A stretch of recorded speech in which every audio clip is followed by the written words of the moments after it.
Assalamualaikum warahmatullahi wabarakatuh.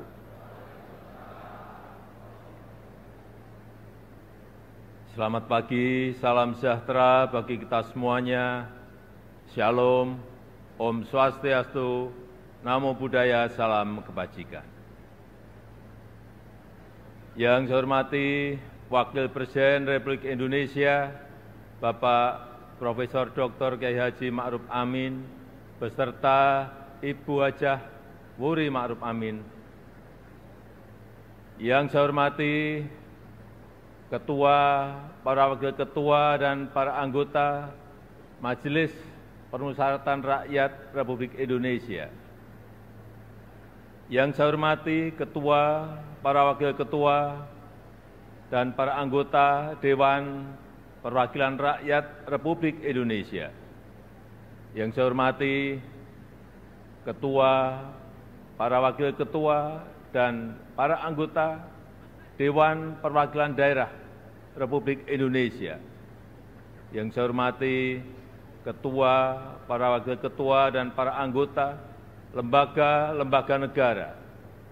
Yang saya hormati Bapak Jenderal TNI Purnawirawan Tri Sutrisno. Yang saya hormati Bapak Haji Muhammad Yusuf Kalla. Yang saya hormati Ibu Soraya Hamsahas. Yang saya hormati Yang Mulia para Duta Besar negara-negara sahabat dan para pimpinan perwakilan badan dan organisasi internasional. Yang saya hormati para Menteri Kabinet Indonesia Maju, Jaksa Agung, Panglima TNI, Kapolri, dan Kabin. Yang saya hormati para ketua umum partai politik, Bapak Ibu, saudara-saudara sebangsa dan setanah air, para hadirin dan undangan yang saya muliakan. Tahun ini genap 10 tahun saya menjabat sebagai Presiden Republik Indonesia. Dan genap 5 tahun Bapak Profesor Kiai Haji Ma'ruf Amin menjabat sebagai Wakil Presiden Republik Indonesia. Sebuah tanggung jawab dan kepercayaan besar yang tidak pernah kami bayangkan sebelumnya. Sebuah mandat dan amanah besar yang tidak pernah kami pikirkan sebelumnya.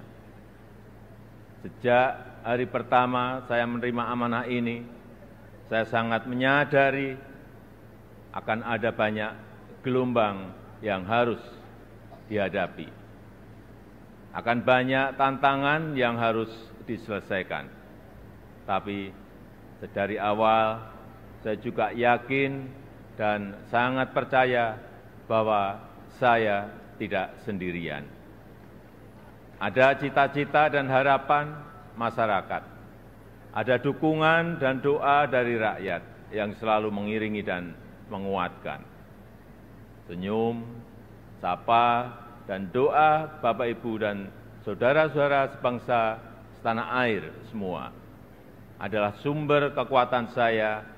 Dan hari ini 16 Agustus 2024 di momen terakhir saya dan Profesor Kiai Haji Ma'ruf Amin berdiri di sini. Izinkan kami menyampaikan terima kasih yang tulus, terima kasih yang sebesar-besarnya kepada Bapak Ibu semua, kepada seluruh rakyat Indonesia dimanapun berada, yang selama 10 tahun ini telah dengan kuat bersama-sama melintasi tantangan demi tantangan, menapaki langkah demi langkah, dan menghadapi terjadinya perubahan demi perubahan. Sehingga kita sebagai sebuah bangsa yang besar bisa sampai pada titik ini. Titik yang bisa menjadi titik lontar untuk menggapai kemajuan bersama di masa yang akan datang. Alhamdulillah, selama 10 tahun ini kita telah mampu membangun sebuah fondasi dan peradaban baru dengan pembangunan yang Indonesia sentris. Membangun dari pinggiran, membangun dari desa, membangun dari daerah terluar, sehingga sampai saat ini kita telah membangun 366.000 kilometer jalan desa, 1,9 juta meter jembatan desa, 2.700 kilometer jalan tol baru, 6.000 kilometer jalan nasional, 50 pelabuhan dan bandara baru, serta 43 bendungan baru dan 1,1 juta hektar jaringan irigasi baru. Sehingga kita berhasil menurunkan biaya logistik dari sebelumnya 24% menjadi 14% di tahun 2023. Sehingga kita bisa meningkatkan daya saing dari sebelumnya peringkat 44 menjadi peringkat 27 di tahun 2024. Sehingga kita mampu memperkuat persatuan kita karena akses yang lebih merata dan berkeadilan. Selain itu, ketangguhan kita sebagai sebuah bangsa juga terbukti dari daya tahan kita dalam menghadapi pandemi COVID-19, dalam menghadapi perubahan iklim, dan dalam menghadapi geopolitik dunia yang semakin memanas. Patut kita syukuri, alhamdulillah, Indonesia merupakan satu dari sedikit negara yang mampu pulih lebih cepat, bahkan terus bertumbuh. Pertumbuhan ekonomi kita terjaga di kisaran 5%, walau banyak negara tidak tumbuh, bahkan melambat. Wilayah Indonesia Timur seperti Papua dan Maluku justru mampu tumbuh di atas 6%, dan Maluku Utara mampu tumbuh di atas 20%. Inflasi juga terkendali di kisaran 2–3%, saat banyak negara mengalami kenaikan yang luar biasa, bahkan ada yang mencapai lebih dari 200%. Angka kemiskinan ekstrem mampu kita turunkan dari sebelumnya 6,1% menjadi 0,8% di tahun 2024. Angka stunting juga mampu kita kurangi dari sebelumnya 37% menjadi 21,5% di tahun 2023. Dan tingkat pengangguran juga mampu kita tekan dari sebelumnya 5,7% menjadi 4,8% di tahun 2024. Upaya perlindungan bagi masyarakat ekonomi bawah juga telah memberi manfaat luas bagi masyarakat. 361 triliun rupiah anggaran Kartu Indonesia Sehat selama 10 tahun ini telah digunakan untuk membiayai layanan kesehatan lebih dari 92 juta peserta JKN per tahunnya, mulai dari usia dini sampai lansia yang tersebar di seluruh Indonesia. 113 triliun rupiah anggaran Kartu Indonesia Pintar selama 10 tahun ini telah digunakan untuk pendidikan lebih dari 20 juta siswa per tahun mulai dari SD sampai SMA, SMK di seluruh tanah air Indonesia. 225 triliun rupiah anggaran program Keluarga Harapan selama 10 tahun telah dimanfaatkan untuk meningkatkan ekonomi sekitar 10 juta keluarga kurang mampu per tahunnya.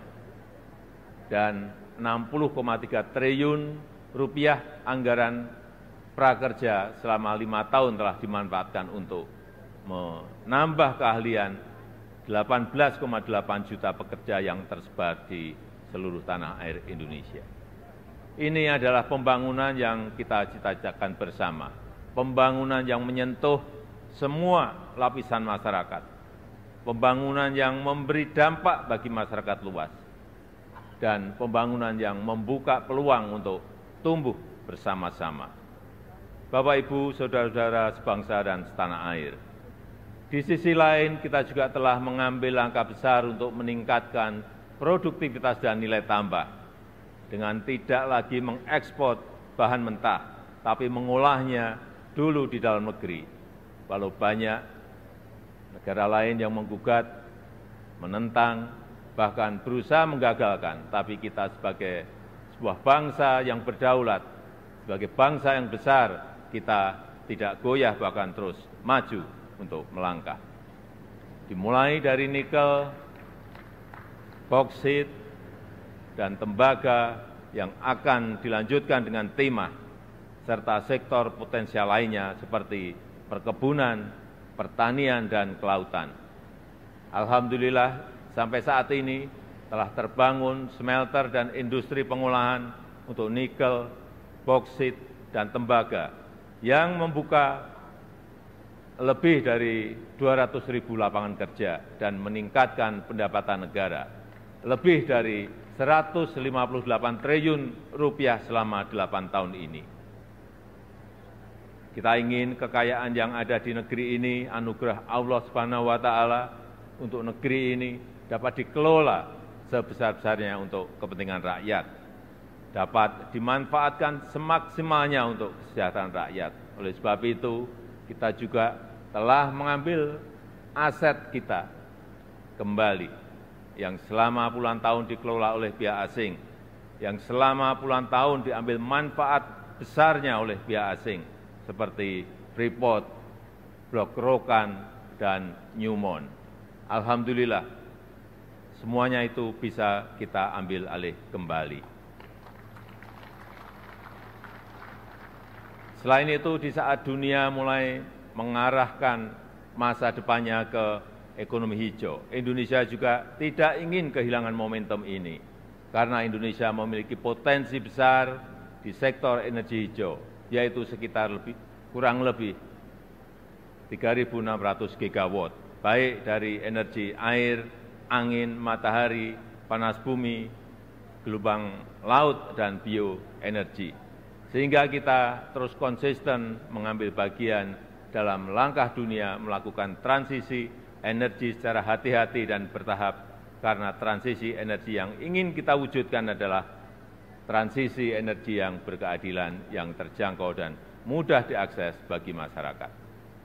Di sektor teknologi dan digitalisasi, kita juga patut bersyukur untuk pertama kalinya kita memiliki INA Digital, sebuah digitalisasi layanan pemerintah yang terintegrasi untuk mempercepat dan mempermudah layanan bagi masyarakat. Cakupan elektrifikasi terus kita perluas hingga mencapai 99% di tahun 2024 tahun ini. Demikian juga dengan cakupan internet yang terus kita tingkatkan hingga mencapai 79% di tahun 2024. Ini akan menjadi ekosistem yang baik untuk mendorong digitalisasi UMKM dan pengembangan startup Indonesia, sehingga akan melahirkan semakin banyak entrepreneur muda yang berkualitas di negeri ini. Dukungan produk dalam negeri juga kita berikan perhatian khusus dengan memprioritaskan belanja APBN, APBD, dan BUMN untuk produk-produk dalam negeri. Karena kita ingin apa yang berasal dari rakyat dapat kembali ke rakyat dan bermanfaat maksimal untuk rakyat. Di bidang hukum, kita juga patut bersyukur setelah 79 tahun merdeka, akhirnya kita memiliki kitab undang-undang hukum pidana yang baru. Sebagai upaya memodernisasi hukum Indonesia, serta Undang-Undang Cipta Kerja yang merevisi 80 undang-undang dan 1.200 pasal. Sebagai upaya untuk menderegulasi peraturan yang tumpang tindih. Kita juga sudah memiliki undang-undang tindak pidana kekerasan seksual untuk memberikan perlindungan yang nyata, yang kuat, terutama bagi perempuan dan anak-anak. Bapak, Ibu, dan saudara-saudara sekalian sebangsa dan setanah air, ini adalah hasil kerja keras kita bersama. Ini adalah fondasi besar kita bersama. Ini adalah bukti bahwa persatuan kita, bahwa kerukunan kita, bahwa kerja keras dan kegotong royongan kita dapat membawa Indonesia melompat lebih tinggi lagi. Oleh sebab itu, saya sangat menghargai, sangat mengapresiasi dukungan dan kerjasama seluruh lembaga negara dalam menopang lompatan kemajuan Indonesia. Mulai dari MPR RI yang telah berperan aktif memperkokoh ideologi negara, memperdalam rencana penyusunan pokok-pokok haluan negara dan menjaga silaturahmi antar tokoh-tokoh bangsa. DPR RI yang telah menjalankan fungsi legislasi, menjalankan fungsi penganggaran dan pengawasan, merumuskan RAPBN 2025 untuk suksesi transisi pemerintahan dan menyelesaikan banyak undang-undang strategis, seperti Undang-Undang Ibu Kota Negara, Undang-Undang Daerah Khusus Jakarta, Undang-Undang Informasi dan Transaksi Elektronik, Undang-Undang Aparatur Sipil Negara, dan Undang-Undang Kesejahteraan Ibu dan Anak. DPD RI yang terus mengawal kemandirian daerah otonom, menginisiasi inisiatif rancangan legislasi, melakukan pengawasan pelaksanaan undang-undang dan perda, serta memberi perhatian khusus terkait agraria dan pangan. Begitu juga dengan BPK RI yang telah mengawasi penggunaan anggaran negara, serta memperkokoh kepercayaan dan kepemimpinan Indonesia di dunia internasional melalui keaktifannya dalam organisasi dan forum-forum internasional. MKRI yang telah menangani lebih dari 202 perkara pengujian undang-undang dan mengadili sengketa pemilu, serta Mahkamah Agung RI beserta lembaga peradilan di bawahnya yang mengadili dan melakukan penguatan restoratif justice untuk menyelaraskan kepentingan korban dan pertanggungjawaban terdakwa tanpa melalui pemidanaan. Dan Komisi Yudisial RI yang telah berperan aktif mewujudkan hakim berintegritas dan berkualitas guna meningkatkan kepercayaan dan kepuasan masyarakat terhadap institusi kehakiman di negara kita.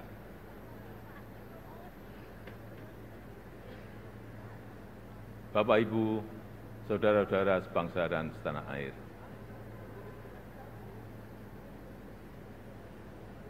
sepuluh tahun bukanlah waktu yang cukup panjang untuk mengurai semua permasalahan bangsa. Saya sangat menyadari bahwa sebagai pribadi yang jauh dari kata sempurna, sebagai insan yang tumbuh dalam keterbatasan, dan sebagai manusia yang jauh dari kata istimewa, sangat mungkin ada yang luput dari pandangan saya. Sangat mungkin ada celah dari langkah-langkah yang saya ambil. Dan sangat mungkin banyak kealpaan dalam diri saya. Oleh sebab itu, di penghujung masa jabatan ini, izinkan saya menyampaikan suara nurani terdalam kepada Bapak, Ibu, dan saudara-saudara sebangsa tanah air, kepada seluruh rakyat Indonesia, tidak terkecuali satupun. Saya dan Profesor Kiai Haji Ma'ruf Amin mohon maaf untuk setiap hati yang mungkin kecewa, untuk setiap harapan yang mungkin belum bisa terwujud, untuk setiap cita-cita yang mungkin belum bisa tergapai. Sekali lagi kami mohon maaf. Kami mohon maaf.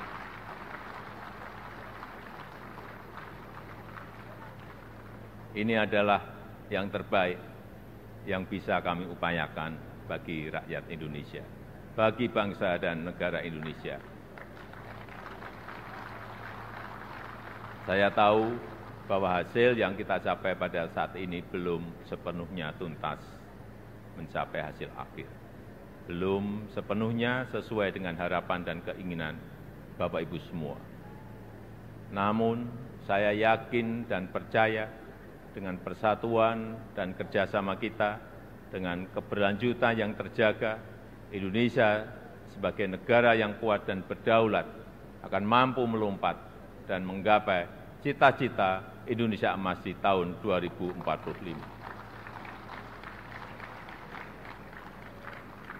Terakhir, kepada Presiden terpilih Bapak Jenderal TNI Purnawirawan Prabowo Subianto. Tahun depan, insya Allah Bapak yang akan menyampaikan pidato kenegaraan. Nanti pada tanggal 20 Oktober 2024, izinkan saya menyerahkan tongkat estafet kepemimpinan ini kepada Bapak Prabowo Subianto. Izinkan saya juga menyerahkan semua harapan dan cita-cita masyarakat Indonesia dari Sabang sampai Merauke, dari Miangas sampai Pulau Rote, dari pinggiran, dari daerah terluar, dari desa dan dari pusat-pusat kota kepada Bapak.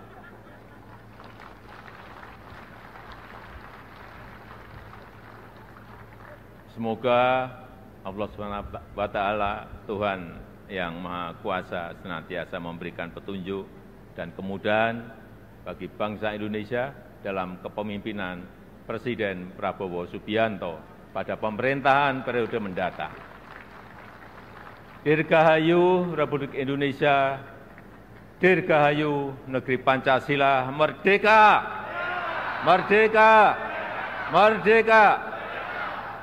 Terima kasih. Wassalamualaikum warahmatullahi wabarakatuh. Om Santi Santi Santi Om. Namo Buddhaya. Salam kebajikan. Terima kasih.